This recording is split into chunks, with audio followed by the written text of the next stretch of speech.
Je vote pour la science avec Isabelle Burgon. Bonjour à vous, j'espère que vous vous portez bien. Vous nous écoutez sans aucun doute de la maison ou comme moi, la plupart du temps, vous êtes en télétravail. C'est maintenant la nouvelle norme. Avec la pandémie, des milliers de Québécois ont découvert les joies et les frustrations de travailler à la maison. Une personne sur deux télétravaillait en mai dernier, selon l'Institut de santé publique du Québec. Avec la deuxième vague, de nombreux travailleurs sont de retour à la maison cet automne, à moins qu'ils ne l'aient pas quitté. Et avec la fermeture de certaines classes de secondaire et l'enseignement collégial et universitaire en ligne, le monde de l'éducation a lui aussi changé de visage et beaucoup à la maison. À Je vote pour la science, nous vous parlons de télétravail et de ses défis technologiques et humains. Restez là.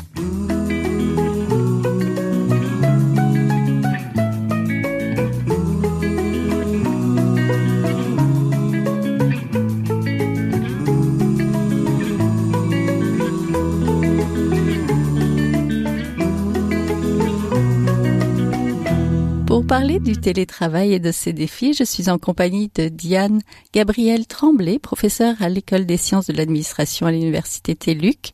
Vous êtes spécialiste en gestion des ressources humaines, en économie et en sociologie du travail. Je suis en compagnie aussi de Marie-Alexandre, professeure en psychopédagogie de l'enseignement professionnel à l'Unité départementale des sciences de l'éducation de l'Université du Québec à Rimouski. Bonjour à toutes les deux. Bonjour. François Legault juge toujours la situation québécoise inquiétante. Le premier ministre a demandé depuis début octobre jusqu'à la fin novembre à tous ceux qui le peuvent de travailler de la maison. Cela pose toutefois certains défis pour certaines professions, comme les enseignants par exemple, ou tout comme les milliers d'élèves qui suivent leurs cours d'ailleurs. Alors comment on s'adapte au télétravail, professeur Alexandre? Oui, bonjour. En fait, il y a une différence entre le télétravail et la formation à distance parce que ça s'exerce dans deux sphères différentes, le monde de l'éducation et le travail. Par exemple, dans ma pratique, j'enseigne en formation à distance dans un programme presque entièrement à distance depuis 2010, mais je n'étais pas en télétravail. Parce que enseigner en formation à distance, c'est une partie de mon travail et mon bureau était à l'Université du Québec à Rimouski.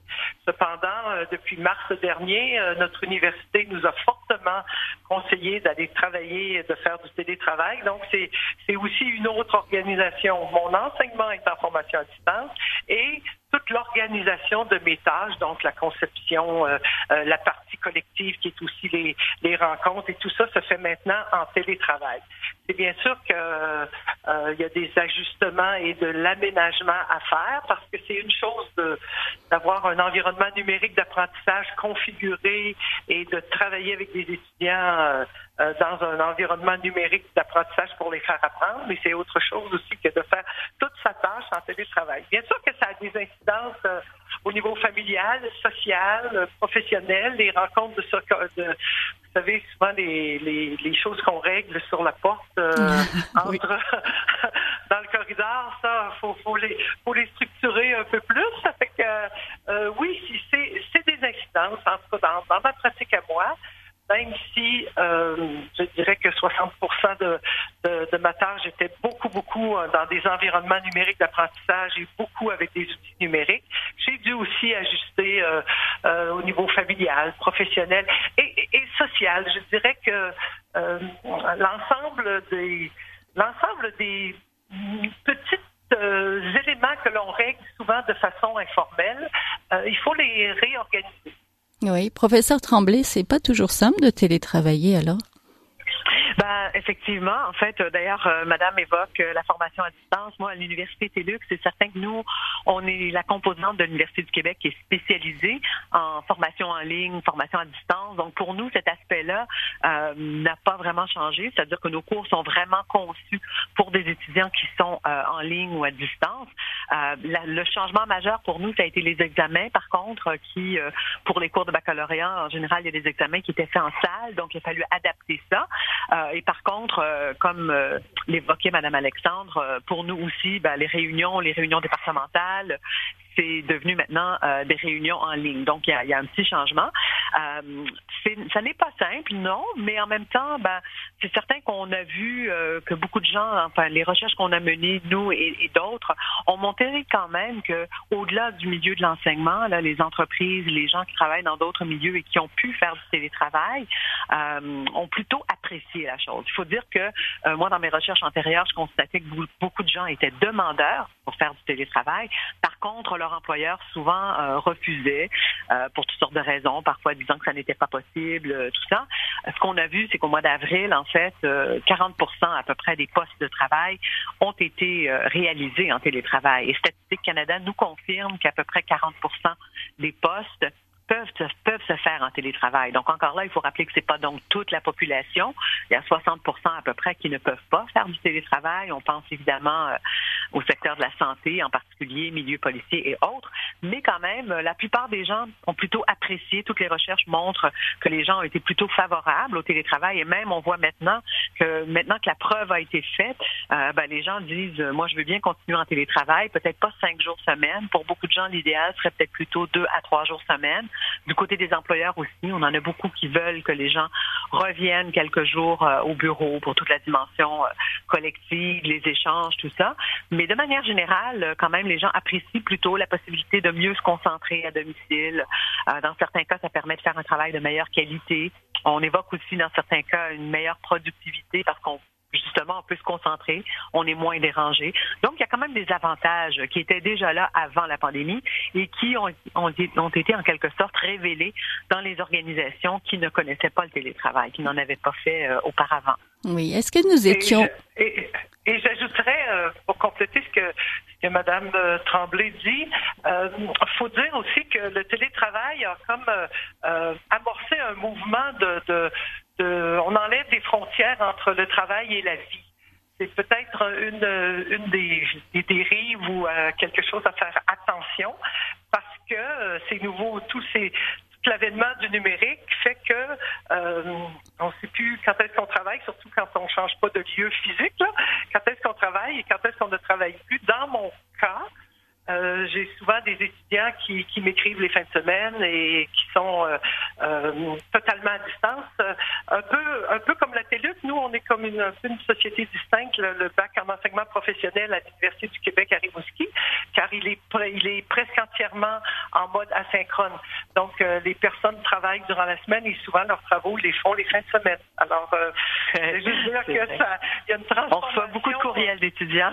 Ouais. Oui, exactement. Là-dessus, on se rejoint. Je suis convaincue qu'on se rejoint. Donc, il y a comme plus de frontières temporelles un peu entre le monde du travail et le reste du domaine de la vie. Oui, travailler de la maison peut être une expérience positive. Un Canadien sur 2 était au télétravail, vous l'avez dit, professeur Tremblay, depuis le début de la crise sanitaire, et près de 80% jugeaient cette expérience très ou plutôt positive sur les personnes interrogées du sondage léger. Une meilleure conciliation au travail-famille, une meilleure concentration, des journées de travail plus faciles, il y a des avantages. Quels sont les bons côtés, professeur Tremblay, à télétravailler? Oui, effectivement, les éléments que vous avez évoqués sont vraiment des éléments qu'on retrouve dans ce sondage léger. On le retrouvait également dans les recherches qu'on avait fait antérieurement. Je pense qu'en fait, peut-être, on peut dire que pendant la période de pandémie, quand même, les avantages, par exemple, plus grande concentration, meilleure qualité du travail, meilleure productivité. Il y a des périodes, comme au printemps, par exemple, où c'était plus difficile. Nous, on a mené une recherche avec le réseau Québec Famille et au mois de mai, quand même, on constatait que oui, la plupart des gens ont dit qu'il y avait une meilleure conciliation travail-famille, autant les hommes d'ailleurs que les femmes, même un petit peu plus les hommes. Mais par contre, ils reconnaissaient que pendant cette période, les personnes qui avaient de jeunes enfants à la maison, les jeunes enfants en particulier, les adolescents un peu moins problématiques, mais tout de même la présence d'enfants dans le domicile, c'est clair que ça avait un impact sur la productivité. Il y avait à peu près dans cette recherche 70% de personnes qui indiquaient quand même que justement, comme c'était vraiment des parents, là, l'impact sur la productivité était quand même important pour eux. Par contre, ils étaient très heureux d'une meilleure conciliation travail-famille parce qu'il y avait la réduction du temps de déplacement. Donc, finalement, il faut conclure qu'au fond, la réduction du temps de déplacement, pour certaines personnes, ça peut être 10 ou 15 heures là, dans une semaine. Donc, ça permettait de compenser les difficultés ou le temps supplémentaire qui devait être accordé aux enfants. C'est moins le cas cet automne, mais encore, on l'entend et on le voit. Lorsqu'il y a des éclosions dans certaines écoles, les enfants reviennent à la maison, les enfants de secondaire 3, 4, 5 aussi sont à la maison un jour sur deux.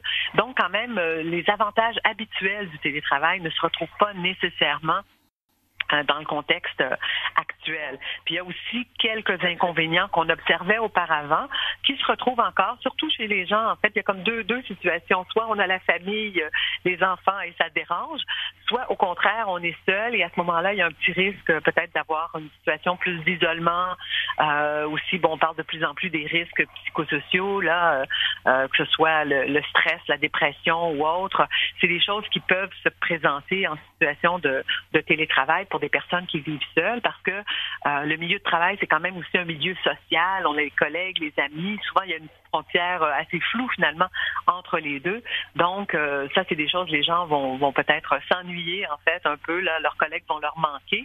Alors, c'est un aspect qui peut être un petit peu plus difficile, effectivement, en contexte de télétravail.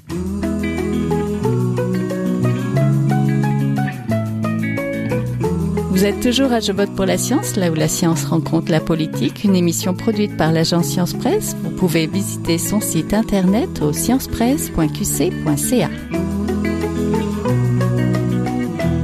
Du côté de l'éducation, Madame Alexandre, quelles sont les différences et les similitudes entre le télétravail et l'enseignement en ligne à distance? Oui, d'ailleurs, je vais les traiter séparément parce que pour moi, ils s'exercent dans deux mondes différents. Le télétravail, c'est le monde du marché du travail et la formation à distance, c'est le monde de l'éducation. Bien sûr, on a traité du télétravail, qui est plus mon champ de compétences aussi. L'avènement du numérique a eu un impact majeur sur le rôle de l'éducation, particulièrement l'essor des nouveaux modes de formation. Mais même ici, d'ailleurs, on travaille encore à un vocabulaire commun parce que cette absence de vocabulaire commun-là nuit un peu à la compréhension. Mais je vais rassembler, moi, sous le vocable formation à distance, tout l'ensemble de ces modes de formation-là. Le Conseil supérieur de l'éducation va dire la formation à distance, c'est une activité qui va impliquer, à un certain degré, une dissociation de l'enseignement et de l'apprentissage dans l'espace et dans le temps. Définition englobante, inclusive, bien sûr, qui peut se décliner dans les recherches que j'ai faites selon une multitude de pratiques que j'ai inscrites dans un continuum. Donc, à gauche, en mode synchrone, qu'on appelle en temps réel, jumelé à un environnement numérique d'apprentissage ou encore à Zoom ou à Skype, et complètement vers la droite, à l'autre bout du continuum, en mode asynchrone, avec un environnement numérique d'apprentissage seulement. Et plus on se déplace vers la droite de ce continuum-là, plus il y a une fragmentation croissante de la classe, une atomisation de l'espace de rencontre. Et la ligne temporelle, bien sûr, plus on se déplace vers la droite, plus le décalage est important. Et le mode asynchrone, il peut se caractériser par une hétérogénéité, une diversification de la ligne temporelle jusqu'à son individualisation. Alors, c'est ce que je disais en début d'entretien. Dans mon cas, j'enseigne sur des environnements numériques d'apprentissage que je configure, sur lesquels je fais de l'encadrement, mais je suis en télétravail depuis l'avènement, depuis la pandémie, depuis mars dernier. Alors, c'est pour ça que pour moi, c'est un peu différent. Et la formation à distance a les mêmes défis, les mêmes enjeux que la formation en présence. Oui, c'est évidemment. Les bons côtés de ça? Je dirais que les bons côtés que j'ai remarqués depuis 2010, je me retiens toujours d'être enthousiaste parce que je sais qu'il y a une polarisation entre les tenants de ceux qui pensent que la formation à distance c'est même supérieur et ceux qui font que non, il manque quelque chose là. Personnellement, dans mon expérience, je vois de la proximité, je vois aussi une modélisation, une l'organisation de l'apprentissage que je trouve à certaines conditions, bien sûr. Là. Quand on parle de formation à distance, il faut aussi s'intéresser à l'interaction, à la motivation, qui sont des traits distinctifs de ça. Il faut s'intéresser aussi à la fragmentation, comme je vous disais tantôt, de l'enseignement de l'apprentissage. Qu'est-ce que ça veut dire, cette fragmentation-là? Ça veut dire aussi que ça complexifie les aspects de la tâche enseignante. Et pour que ce soit positif pour les apprenants, pour la personne apprenante, et ça demande pour la personne enseignante vraiment une complexification de la tâche. On sait bien que habituellement on prend notre tâche comme quelque chose de global, mais quand on est en formation à distance, ces aspects de la tâche-là, ils sont séparés. La conception, c'est quelque chose. La production des activités d'apprentissage, la diffusion, l'encadrement, l'évaluation, le retour réflexif, tous ces aspects-là se complexifient et se transforment. Fait qu'il faut, oui, personnellement, je trouve que c'est positif parce que, disons qu'au départ, ça a donné accessibilité l'accès à des formations de niveau universitaire à des gens qui, dans des coins de pays que peut-être que les gens n'auraient pas eu accès. Mais il y a aussi la qualité des apprentissages. Et c'est moi, je me suis beaucoup investie dans cet aspect-là. Comment fait-on pour que la persévérance, que la réussite éducative soit au rendez-vous? Quelle est cette présence à distance? Comment peut-on la traduire? Comment peut-on aussi être garant des apprentissages que l'on fait en formation à distance? Et d'ailleurs, je fais partie d'un colloque qui s'appelle les Journées du numérique en enseignement supérieur et un groupe de personnes est en train de réfléchir avec des idées là-dessus. Donc, moi, personnellement, je suis très enthousiaste sur la qualité et, je dirais, les apports de la formation à distance à l'apprentissage et au développement des compétences. Oui. Professeur Tremblay, j'aimerais vous écouter un petit peu sur la productivité. Vous aviez dit tout à l'heure que la productivité pouvait baisser un petit peu. Est-ce que ce serait plus facile pour les hommes que pour les femmes de télétravailler? En fait, j'évoquais, c'était à partir de ce sondage qui a été mené au mois de mai, en pleine période de pandémie, quand les enfants étaient à la maison. De manière générale, dans les recherches antérieures que j'avais faites avant la pandémie, on constatait au contraire une augmentation de la productivité, parfois entre 10 et 30 %. Alors évidemment, par contre, il ne faut pas s'attendre nécessairement à ce que dans tous les cas, il y ait cette augmentation de la productivité, parce que ça dépend du type de travail. Et puis dans beaucoup de situations de télétravail, ça n'est pas vraiment mesurable. Donc, moi, je dis toujours aux organisations qui envisagent le télétravail qu'en fait, il faut peut-être regarder aussi du côté de la qualité. En général, il y a une aussi bonne qualité, voire une meilleure qualité de travail, justement parce que on est plus tranquille, on peut faire les choses, on peut se concentrer. Par contre, la dimension productivité, parfois, oui, elle va venir parce que on réduit, par exemple, les pauses café ou la pause lunch s'étire moins. Ce qui est assez intéressant, c'est que dans la plupart des cas, les résistances des entreprises à développer le télétravail avant la pandémie étaient justement associées à cette question de productivité. La plupart d'entre elles, en fait, je dirais même plutôt les cadres intermédiaires, avaient des craintes que les personnes qui travaillent à domicile fassent toutes sortes de choses, s'occupent du repas, fassent du ménage, etc. pendant la journée, et donc soient moins productives. Or, le constat qu'on a de toutes les recherches, c'est qu'à la limite, même si les personnes prenaient 5 ou 10 minutes pour préparer le souper à un moment dans la journée, en fait, c'était largement compensé par le fait qu'on n'ait pas de temps de déplacement, que les pauses café sont peut-être un peu moins longues, la pause lunch, la même chose.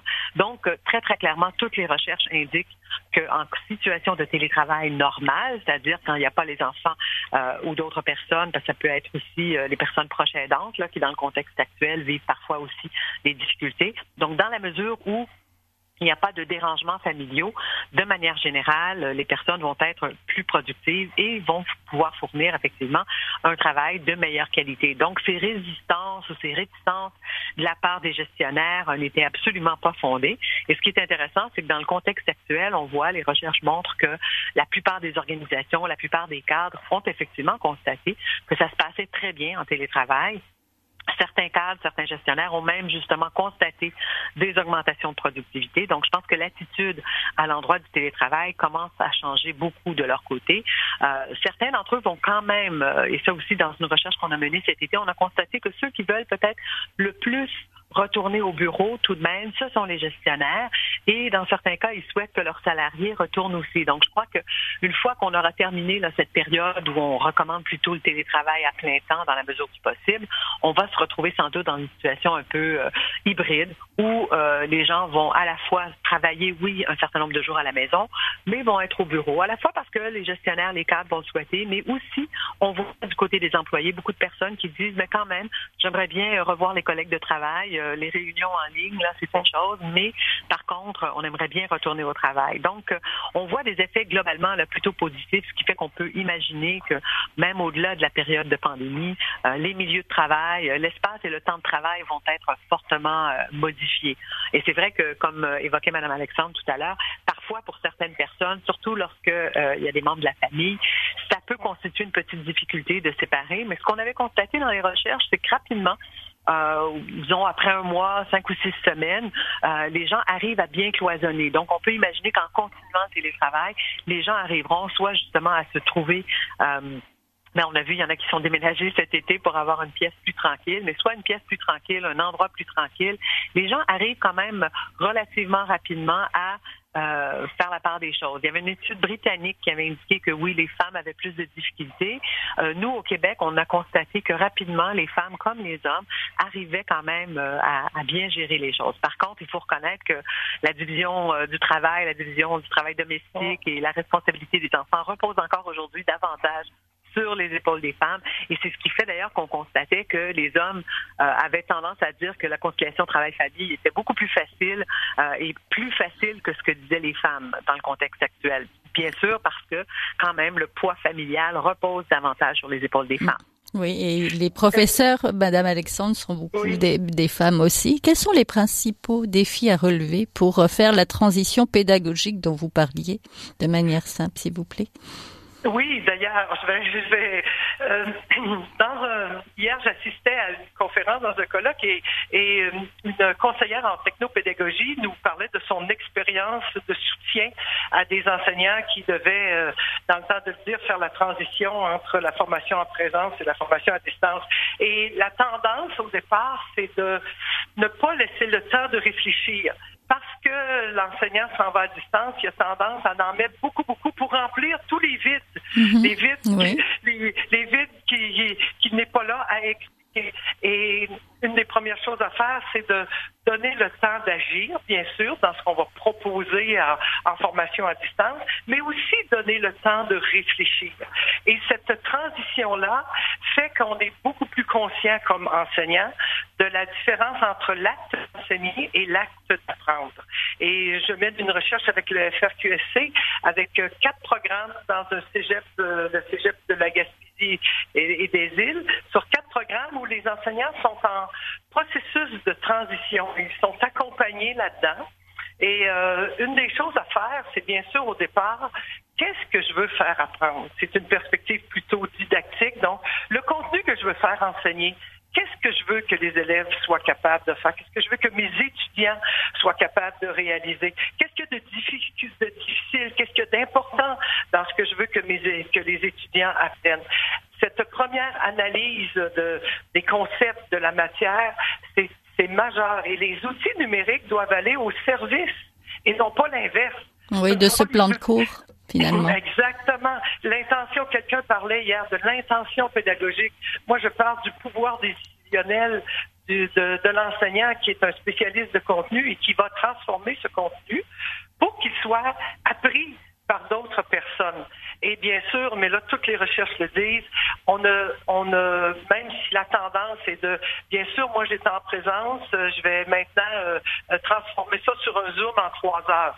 Donner un cours en présence en 3 heures et faire un Zoom en 3 heures, c'est pas du tout la même chose.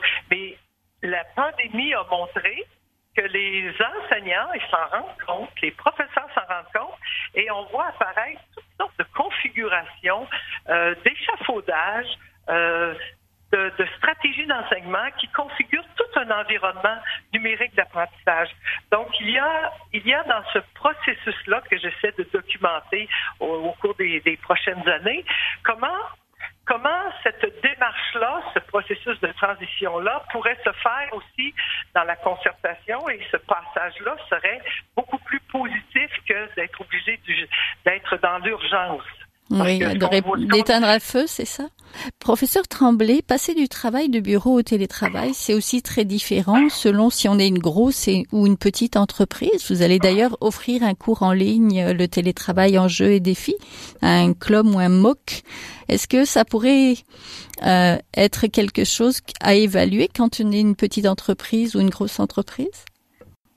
Oui, je pense que toutes les entreprises peuvent réussir le télétravail. C'est certain que les enjeux sont différents. J'ai discuté avec certaines petites entreprises qui ont vraiment basculé dans le télétravail et où, en fait, ça s'est très, très bien passé. Ils ont, au fond, décomposé les tâches des différentes personnes et ont regroupé toutes les tâches qui pouvaient être faites à distance. Il y a quand même des défis pour certaines organisations. C'est pour ça, d'ailleurs, qu'on dit il y a à peu près 40% des postes qui sont télétravaillables et on pourrait aller plus finement et dire c'est des tâches aussi.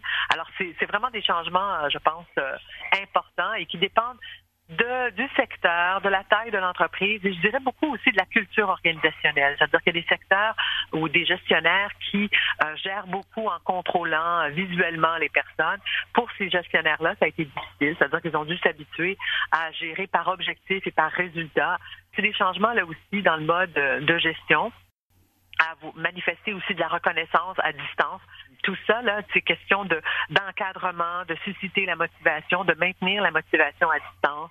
Donc, pour eux, c'est un apprentissage et peut-être que dans les petites entreprises, là aussi, on n'a peut-être pas un service de ressources humaines aussi développé et donc, là aussi, on devra avoir accès à des ressources externes pour apprendre à faire ça. Dans les plus grandes organisations, il y a des services de ressources humaines, des conseillères en ressources humaines, donc c'est peut-être plus facile de mettre en place le télétravail. Donc, des ajustements quand même importants pour les organisations et pour les gestionnaires. Oui, vous l'avez entendu, il y avait beaucoup d'enthousiasme et il y a des défis, mais c'est possible. Donc, je vous remercie à toutes les deux, c'est déjà la fin. Donc, on était en compagnie de Diane Gabrielle Tremblay, professeure à l'École des sciences de l'administration à l'Université TÉLUQ. On va mettre en ligne un petit lien vers son cours si vous êtes curieux. Et de Marie-Alexandre, professeure en psychopédagogie de l'enseignement professionnel à l'Université départementale des sciences de l'éducation de l'Université du Québec à Rimouski, l'UQAR. Donc, merci encore à toutes les deux d'avoir participé aujourd'hui. Merci. Merci à vous. Bonne journée. Au revoir.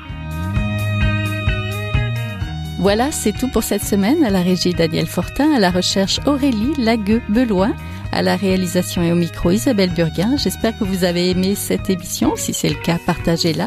Je vote pour la science est une production de l'agence Science Presse avec Radio VM. Écoutez-nous, nous avons des rediffusions tout au cours de la semaine. Vous pouvez aussi le faire en podcast sur le site de l'agence Science Presse. Je vous souhaite une belle semaine. Portez-vous bien. Jin Zhaohua est un chercheur typique de ceux pour qui les progrès de la bioinformatique